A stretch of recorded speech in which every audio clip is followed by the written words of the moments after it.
Hello, beautiful people. Who am I? I am Kippy, your wonderful hippie boss. I'm here to let you guys know that the Good Business, Great Branding Workbook is here, officially here.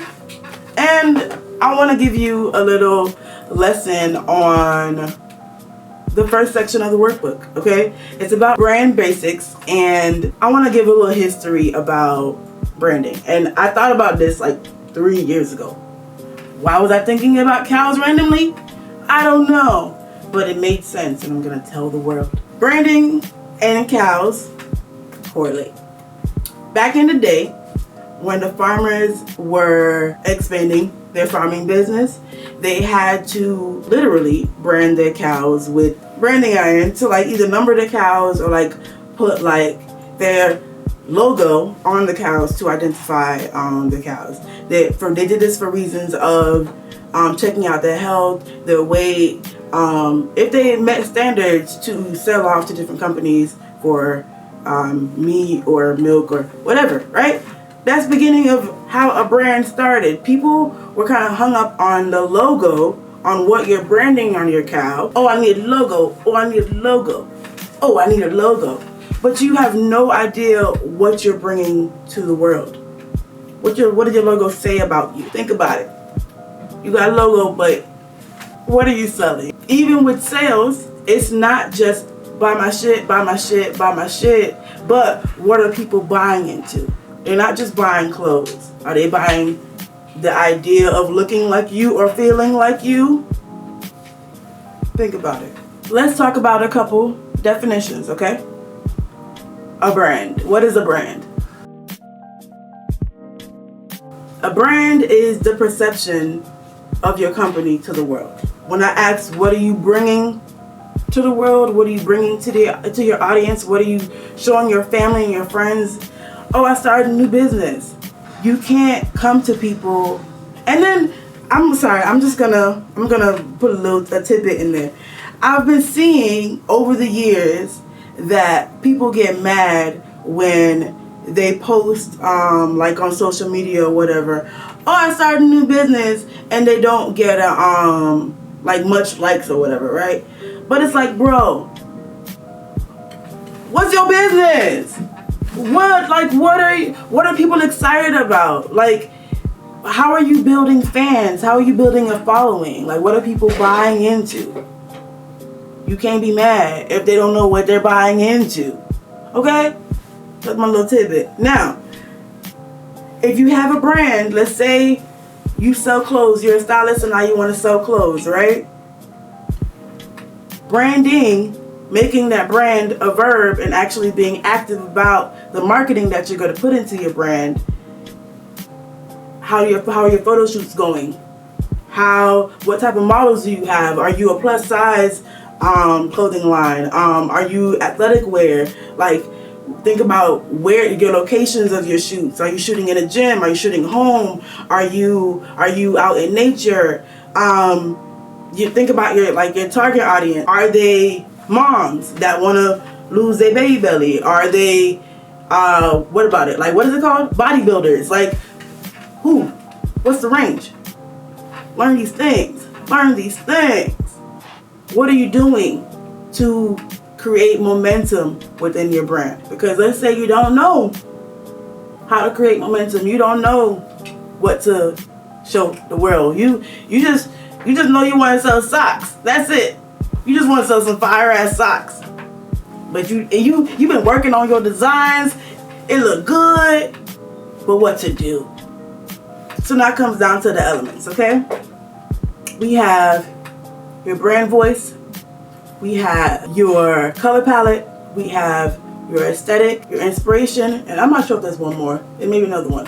But coming with this sock brand, because I'm gonna make it as simple as possible. I'm not saying that you're probably like this public figure, and let's say you're a makeup artist and you got a makeup line. That's easy. Let's say you consider yourself a nobody, because I used to call myself the nobody, right? Let's say you consider yourself a nobody and you have a sock line. Your brand voice. How are you conveying yourself to your audience? What makes your socks the hottest socks around? think about when I brought it up before. Think about who you're talking to, your target audience, right? Let's say your socks are Fortnite inspired, or like some cool anime type of design. How you talk to your audience in your captions on Instagram, you have to speak to the adolescent teenagers. You have to sound like them, or sound like a user group. I don't know. Make it speak to them. Not just in your video, but in your captions, in your newsletters, in your, what is it called, YouTube little announcement posts. Everywhere you communicate with your audience, you need to speak like them or speak to them. Your color palette. What colors speak to you? What colors make sense for your brand? Let's say with the socks, right? Green, black, and red, or like make them real neon. I don't know. Make them like, think about, what is it called? Goosebumps, right? I like the Goosebumps brand. What if that would be cool? Goosebumps inspired sock.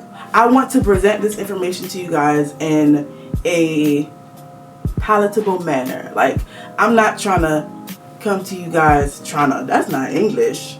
Well, I'm from Florida and I'm mean, so after your brand voice, the next thing I want you to, and it's not even like a layered thing where you should be like, I got this, then I got that, then I got that. I just want you to really sit with it and allow it to come to you, because you don't have to rush building a business. You don't have to rush building a brand. I don't want the hustle mentality or that grind mentality of social media to kind of make you feel like, oh, I gotta rush, just push this shit out. You feel me? No. Because that's like, what is it called? Number one for a failed brand. Because if you don't start with that foundation, then that house gonna crumble. You feel me? So that brings us to what I've brought to my clients, that they should always start off with their 3 brand words, or your 3 foundational words. Now, what 3 words are your core, I don't want to say beliefs, but like your core identifiers, your core pieces that are going to make sure that you stay in your lane? You know what I mean? Make sure that you stay within parameters. Just stay within. Stay within and what you believe and what is true within your brand. So use the workbook to, and I really want you guys to use this workbook to really flesh it out. Like, I have different sections and different boxes in there for you to have space to sit with it. Don't just write 1 word, 2 word stuff. Like, take your time, okay? Take your time with it. With your aesthetic, think about the different themes that resonate within you. So I know lots of people like farm or like rustic fields. People love that. People love like nostalgic things, futuristic things. You know what I mean? So either, if you want to stay trendy, you can do that. If you don't want to be trendy, which is wonderful, again, I say, look within, stay true, stay on your foundation, okay? The next thing I have is color palette. You have your foundational words, you have your aesthetic, you generally have a feel of the colors that are within those things, so that makes it easier for you to pick out what colors you want for your brand. A tip I'll give, and it comes with the branding kits that we offer. Let's say you have a color that you want. Let's say like lime green or whatever, right? Type in lime green color code in Google, look up like all the different greens that they have, and then copy that # and the numbers, copy that and send that to your graphic designer or whoever you're working with, and that let them know that's your specific color for your brand, okay? The next thing in the workbook is the brand inspiration. So after you, or you know what, you can even do this in the beginning of everything else. Before you touch your brand, look at this section, the brand inspiration, and write down all the brands that you love on Instagram. Just because you're sitting there scrolling, liking their things, be productive on Instagram. And scroll proactively and check out which different brands that correlate to what you're doing, or they have different aspects that you like and you want to implement within your brand, okay? So use social media for social things and not just mindful networking, okay? So Now, you have all of these elements worked out within your brand. You know what you want. You know what you're about. You know what you're here to do. What's your mission? What's your mission in this world? What mark do you want to leave? What legacy? Write it down in the workbook. We have a whole section for it. Whole section. Right here. Write your dreams out. Let your spirit go on the page. It's important. Okay? Don't just say, I want to start a business. I want to sell some shoes. No. Let's change the mindset of business. Let's execute mindfully. Because a lot of us are saying, I want to do this, I want to do that, let's do this, let's do that. But what are you really accomplishing? And that's the point of this workbook. Like, I really want to help execute well, do business well, have better business relationships. So the workbook is available for $11. Check out the website, hippieBoss.life, www.hippieBoss.life.